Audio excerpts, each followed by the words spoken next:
Hi everybody, welcome to Dynamo Sword Channel. I'm David, and today on Dynamo Sword Channel I will be reviewing the Windlass Stiklestad Viking Sword. Now this is a real interesting sword as it features a unique hilt style and has been a prominent staple in the windlass lineup of single-handed early Middle Age style swords for many years. There are many nice features to this sword that make it a worthwhile purchase. So how does it hold up to other Viking swords on the market? Well, today we'll take a look and we'll find out.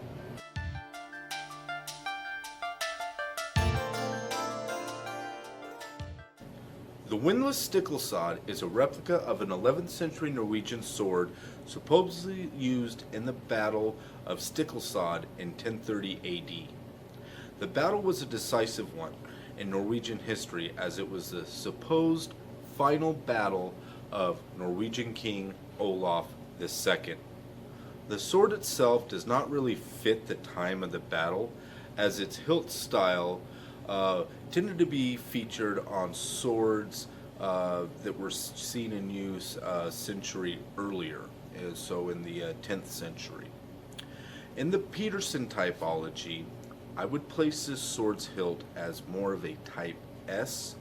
Now, the Type S is categorized by its prominent three lobes on the pommel above the upper guard of the sword.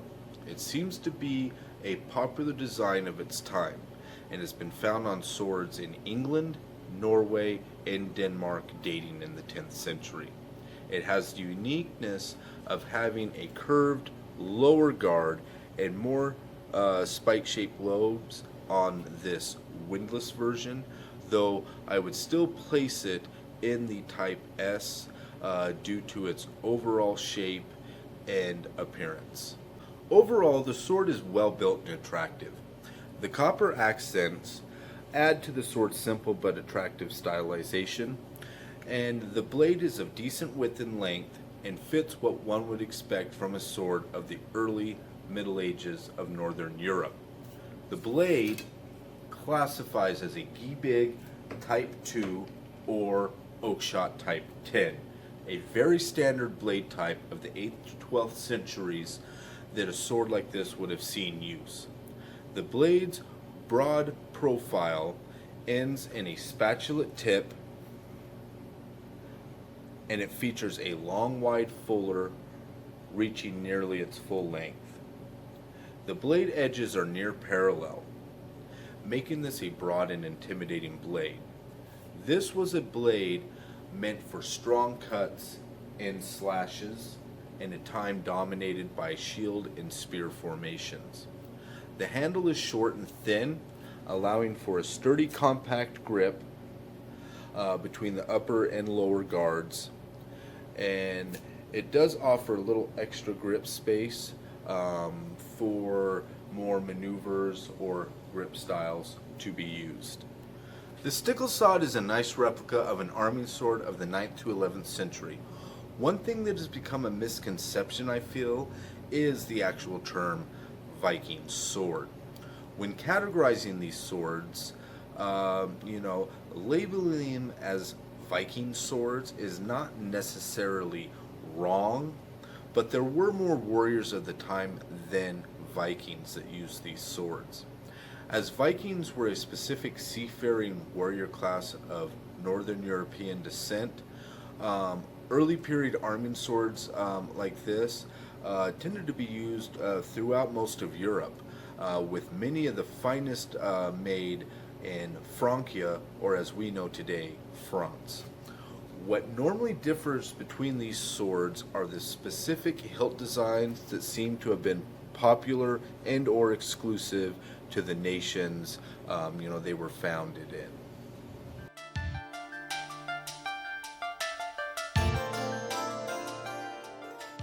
So now let's look at the overall statistics of this sword.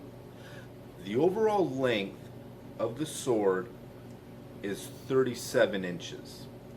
It has a weight of 2.5 pounds and a point of balance at 6.5 inches from the hilt.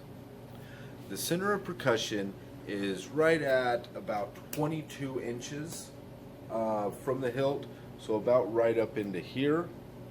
And as we discussed in the historical section, this sword would classify as a Viking sword, or more specifically, a early period arming sword of the Peterson Type S.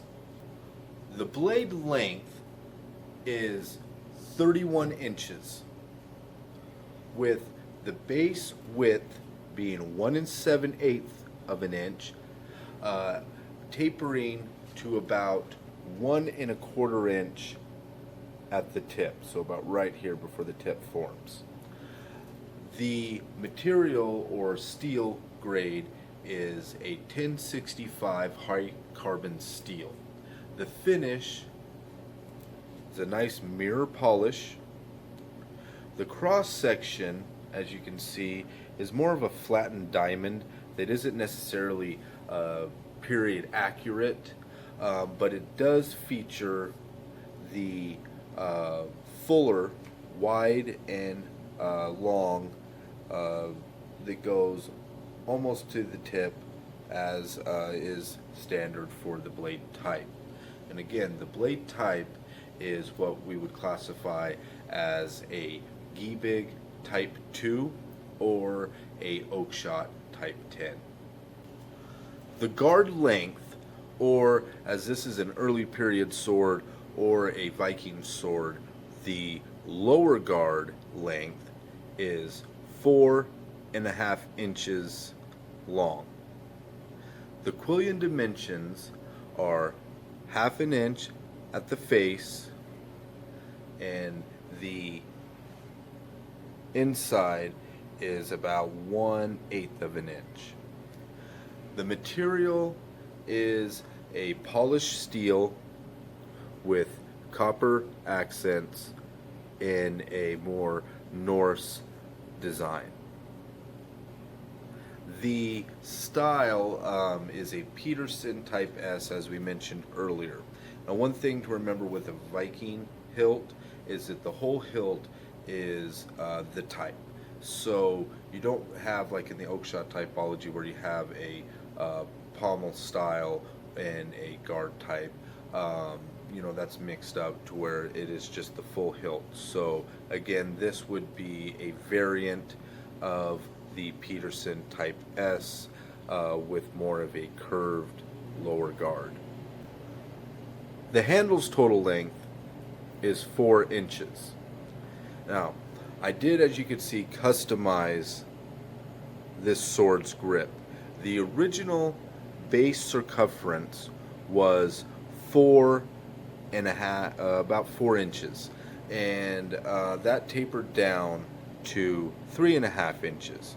Now, I wasn't too fond of that. I felt it was just a little too wide for my grip, so I worked the grip down and made it a flush 3.5 inches from base to top.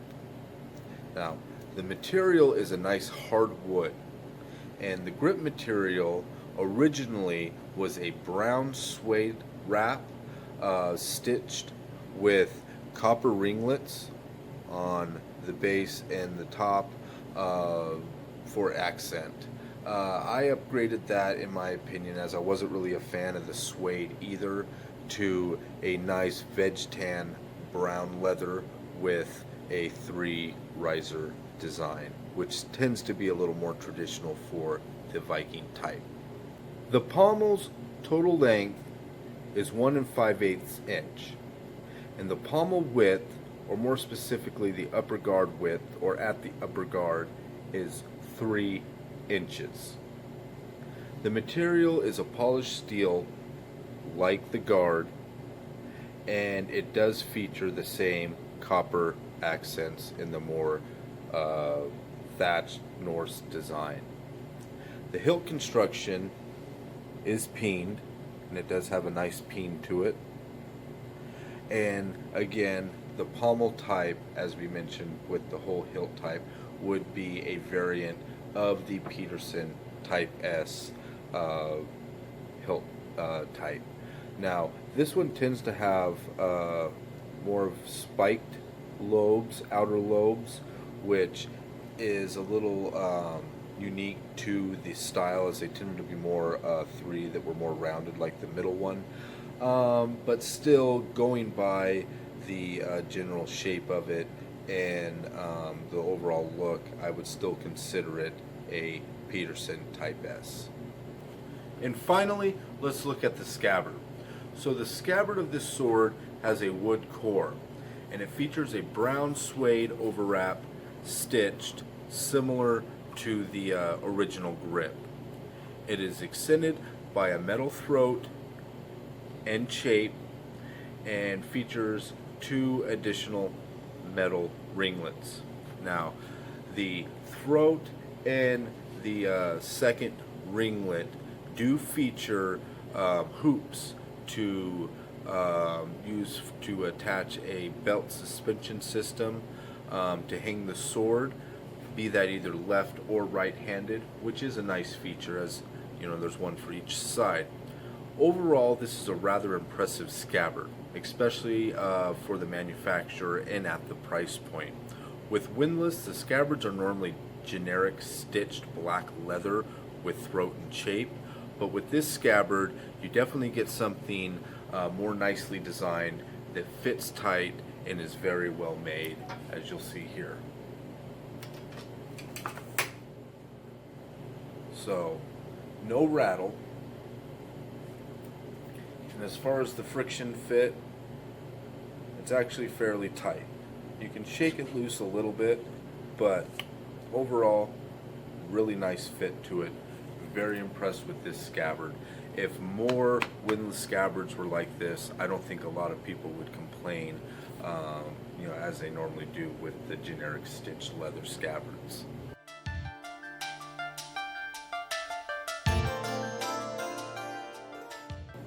In conclusion, the Windlass Stiklestad is a nice example of what Windlass as a manufacturer can produce at a competitive price. Out of the box, I found very little to criticize, as this sword is well built and handles superbly. With the unique hilt style and wood core scabbard, you get a nice complete package that rivals anything else in the price range. The only thing I didn't personally like was the grip, as I'm not really a fan of suede, and the wide base was a little uncomfortable to me, as I prefer a slimmer handle than what they offered stock. Another criticism I've heard is that some find that Windlass Viking swords do not feature wide enough or broad enough blades to be considered Viking style. Now, one thing you must realize is that early arming swords, even though they tended to have a more generic looking type with the Oakshot Type 10 typology style, there was variation amongst them.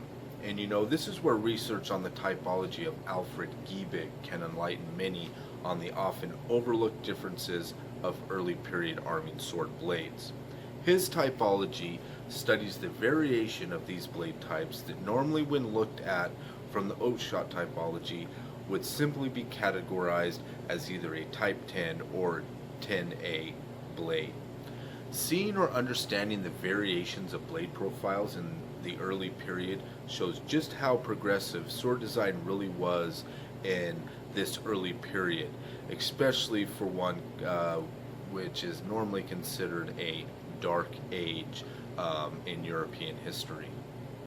Overall, though, be it an Anglo-Saxon warrior, Frankish man-at-arms, or a Norse Viking, I believe all would find the Stiklestad a fine example of a sword battle-worthy for their time period. Now, I hope you enjoyed this review of the Windlass Stiklestad Viking Sword. Be sure to like and subscribe, as well as look forward to the cutting review with follow-up discussion releasing soon. Thanks again for watching. I'll see you next time.